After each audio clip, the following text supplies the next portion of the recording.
Fala galera, tudo bem?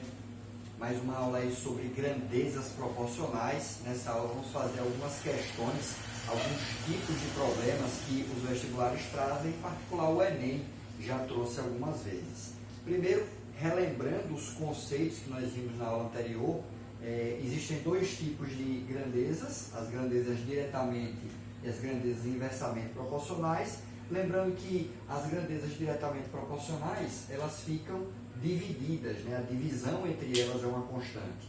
E as grandezas inversamente proporcionais, elas ficam multiplicadas, a multiplicação entre elas é uma constante. Então, um tipo de problema que por vezes aparece em questões é eu ter uma fórmula, digamos assim, que relacione 2, 3, 4 grandezas, e eu queira saber entre elas quais são diretamente, quais são inversamente proporcionais. Então, para exemplificar, botei aqui uma expressão, uma grandeza A é igual ao produto de uma grandeza B vezes C dividido por D, B, C e D também seriam grandezas, e eu quero saber as relações que há entre essas grandezas. Bom, veja só, caso você queira comparar uma grandeza que esteja isolada, fica bem fácil. Por exemplo, eu quero saber se as grandezas A e B são diretamente ou inversamente proporcionais, ou se as grandezas A e C são diretamente ou inversamente, ou se as grandezas A e D são diretamente ou inversamente. Então, se uma das grandezas que eu quiser comparar estiver isolada, sozinha, de um lado, é só você analisar o seguinte: se do outro lado a grandeza estiver no numerador, vai ser diretamente proporcional. Se a grandeza estiver no denominador, vai ser inversamente proporcional. E aí eu explico. Por exemplo, A e B vão ser o quê? A está isolada e B está do outro lado no numerador. Então, quando está no numerador, vai ser diretamente proporcional. Ok? Então, se eu quero comparar uma grandeza que está isolada com a outra que está do outro lado, se ela estiver do outro lado no numerador, vai ser diretamente proporcional. Vai acontecer a mesma coisa com A e C. A está isolado e C está no numerador. Então, A e C também são diretamente proporcionais. Caso a outra grandeza esteja no denominador, no caso aqui, A está isolado e B está no denominador. Então, as grandezas vão ser inversamente proporcionais. Ok? Agora, e se eu quiser comparar duas grandezas que estejam do mesmo lado? Se eu quiser comparar duas grandezas que estejam do mesmo lado, o que é que eu faço? Eu vou ter que pensar dessa ideia. Se as grandezas estiverem divididas, elas vão ser diretamente proporcionais. Se elas estiverem multiplicadas, elas vão ser inversamente proporcionais. Então percebam, B e C estão do mesmo lado. E estão o quê?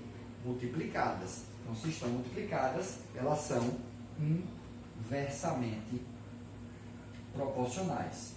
Agora, B e D, elas estão divididas. Então, se estão divididas, então elas são diretamente proporcionais. E a mesma coisa vai acontecer com C e D. C e D também estão divididas, então vão ser diretamente proporcionais também. Vamos fazer um exercíciozinho, questão do seguinte, força centrípeta é a força resultante que puxa o corpo para o centro da trajetória em um movimento curvilíneo ou circular. O valor numérico dessa força centrípeta é dado pela expressão, uma fórmula bem conhecida aí da física, né? A força centrípeta é a massa vezes a velocidade ao quadrado dividido pelo raio, né? FCP é a força centrípeta, medida em newtons, M é a massa medida em quilogramas, V é a velocidade medida em metros por segundo e R é o raio da curva medida em metros, as unidades aí do sistema internacional. Considere as seguintes afirmações. Então, tenho 4 afirmações aí que eu vou querer julgá-las verdadeiras ou falsas. Primeira afirmação, força centrípeta é diretamente proporcional à massa. Observe que a força centrípeta ela está isolada. Então, o que foi que eu comentei? Se uma das grandezas que eu quero comparar estiver isolada, a outra grandeza, se estiver no numerador, é diretamente proporcional. Se estiver no denominador, é inversamente proporcional. Então, força centrípeta é diretamente proporcional à massa, correto, porque a força centrípeta está isolada e a massa está do outro lado no numerador. Então, esse primeiro item é verdadeiro. Cuidado com o segundo item, que muita gente se atrapalha. Força centrípeta é diretamente proporcional à velocidade. O que o cara pensa? Bom, força centrípeta está isolada de um lado, a velocidade está do outro lado no numerador. Certo? Errado. Quem é que está do outro lado no numerador? A velocidade ao quadrado. Né? O quadrado da velocidade. Então, a força centrípeta é diretamente proporcional à velocidade? Não. A força centrípeta é diretamente proporcional ao quadrado da velocidade. Até porque, se eu, por exemplo, dobrar essa velocidade, como ela está ao quadrado, o 2 vai ao quadrado também. E vai fazer com que a força centrípeta aumente 4 vezes. Lembra que eu falei que para serem diretamente proporcionais, se um número é multiplicado, se uma grandeza é multiplicada por um número, a outra grandeza deve ser multiplicada pelo mesmo número? Isso não vai acontecer com a velocidade e a força centrípeta. Se você dobrar a velocidade, você vai quadruplicar a força centrípeta. Então esse item 2, apesar de muita gente dizer errado, mas esse item 2 é falso. Vamos mais. Item 3. A força centrípeta é inversamente proporcional ao raio. Correto. Força centrípeta está isolada, do outro lado o raio está no denominador, então eles são inversamente proporcionais. O item é verdadeiro. Por fim, massa é inversamente proporcional ao raio. Veja que a massa e o raio elas estão do mesmo lado. E estão o quê? Divididos. Né? Então, se estão divididos, as grandezas são diretamente proporcionais. Então, aqui estaria errado, seria diretamente proporcionais, né? E aí o item é falso. Então, a resposta é, os itens 1 e 3 são verdadeiros, resposta correta, item B de bola. Beleza. Vamos fazer mais um exercício. Nesse exercício a gente vai fazer duas coisas. Primeiro, através de relações de proporcionalidade, eu vou tentar criar uma expressão que relacione essas grandezas e depois, através de valores numéricos, eu vou descobrir qual o valor da tal da constante de proporcionalidade. Então, bora lá. A questão diz o seguinte: a pressão P de um gás, medida em atmosferas, ATM, é diretamente proporcional à sua temperatura T, medida em Kelvin, e inversamente proporcional ao seu volume V, medida em centímetros cúbicos.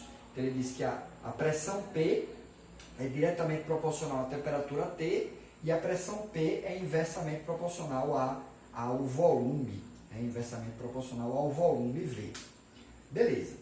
Em seguida, ele fala o seguinte, ó, para relacionar essas três grandezas, há uma constante de proporcionalidade K, que depende da natureza do gás. Em determinado experimento, um gás com temperatura de 400 Kelvin ocupava um volume de 50 centímetros cúbicos e possuía uma pressão de 4 atmosferas. A constante de proporcionalidade K desse gás é igual a... Então, primeiro, o que a gente tem que fazer é descobrir a relação que há entre essas três grandezas, essa grandeza P, essa grandeza T e essa grandeza V. Então, eu vou fazer o seguinte, eu vou deixar o P isolado, porque aí, deixando esse P isolado, eu sei que tudo que for diretamente entra no numerador, tudo que for inversamente entra no denominador. Então, no numerador vai entrar T, né, porque é diretamente proporcional, no numerador vai entrar T, e no denominador vai entrar V, porque é inversamente proporcional. Só que não vai ser simplesmente P igual a T dividido por V. Eu vou ter, além disso, uma constante de proporcionalidade que eu vou colocar aqui na frente. Ó. É T sobre V, né? Eu vou colocar uma constante K aqui na frente, que é a tal da constante de proporcionalidade. Pronto. Depois que você descobrir a relação que há entre essas grandezas com a constante de proporcionalidade, eu vou substituir esse T por 400, vou substituir esse V por 50, vou substituir esse P por 4 e vou descobrir quem é K. Então, bora lá. Substituindo essas relações aqui, ó, T por 400, V por 50 e P por 4. Então, como é que vai ficar? 4, que é o P, igual a K, temperatura é 400, dividido pelo volume, que é 50. Pronto, aí o que é que eu vou ter? 400 dividido por 50 dá 8. Então, eu vou ter 8K igual a 4. 8K igual a 4. Ou seja, K vai ser 4 dividido por 8, K vai ser igual a 1/2. Então, a constante de proporcionalidade vai ser igual a 1/2 e a resposta aí vai ser letra C.